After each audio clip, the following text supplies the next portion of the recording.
कभी लिखे हैं कि बड़े भाग मानुष तन पावा, सुर दुर्लभ सर्व ग्रंथ ही गावा।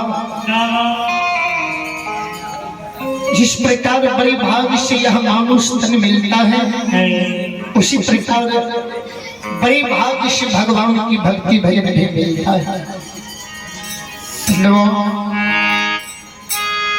एक जन्म की पुण्य, एक जन्म की पाप से मानव तन ना तो छोड़ता है और ना एक जन्म की पुण्य से यह मानव तन मिलता है।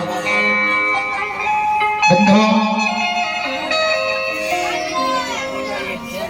कभी लिखे हैं कि 1,84 भटक करके नर मानव तन को पाए, अब की पासा छूटी है मानव फिर 84 में जाए। इस मनुष्य तन के लिए मानव को 84 लाख योनि में भटकना पड़ता है। 84 लाख योनि को पार करने के बाद एक बार मनुष्य तन का अवसर मिलता है। बंधुओं,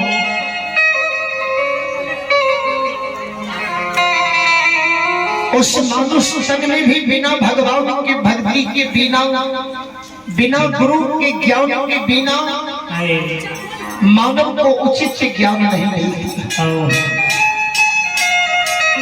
कभी लिखे हैं श्रद्धालु श्रोत भगवान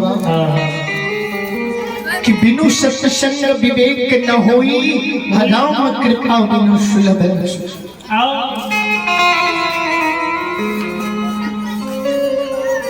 जिस प्रकार संत महापुरुष कहते हैं कि जिस प्रकार किसी भी कार्य पर परमात्मा की कृपा ना हो, भगवान की कृपा ना हो, तब तक वह कार्य सफल नहीं होता है। ठीक उसी प्रकार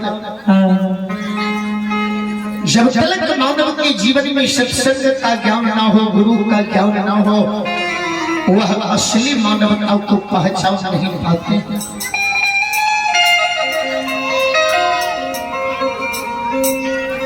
प्रभु की ऐसी कृपा है कि हर वर्ष की भांति इस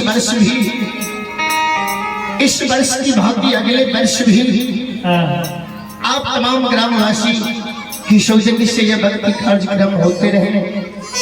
हम सभी पंजीयार को भी आप तमाम गुरुजन की दर्शन पाने का मौका मिलते रहे।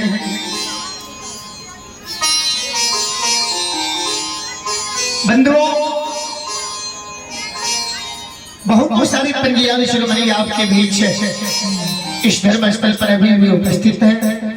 अभी आप लोग सुन रहे हैं जय मां काली धर्म राथा भगायत मंडली कंचनपुर काढ़ा लोग सुपौल भाई दीपेन पंजीयारी के मुखार विंद से, जिनके मुखार विंद से आप लोग सुनते होंगे स्वर संगम स्टूडियो, रेडियो, टेलीविजन, मोबाइल के माध्यम से बाबू कालिदास धर्म प्रसंग हुआ, मीरा साहब भक्ति लोग आथा प्रसंग, साथ ही साथ आपके धर्म मंच में उपस्थित हैं हमारे भगत सम्राट दिनेश पंजीयार कुपड़िया और भाई सुरेश पंजीयार, महादेव मंत्र भाई नीतीश पंजीयार अरसी और बहुत सारे पंजीयार श्रीमणी आपके बीच उपस्थित हैं। बारी बारी से सबके मुखार श्री धर्म गाथा को श्रवण करें और पुण्य की भागी बने। चलिए सबसे पहले मैं एक देवी गीत आप तमाम गुरुजन को सुनाने की प्रयास करता हूँ, उसके बाद विषय प्रसंग की ओर चलेंगे। जो कुछ त्रुटि गलती होंगी बच्चे से बचकर क्षमा कीजिएगा, माफ कीजिएगा।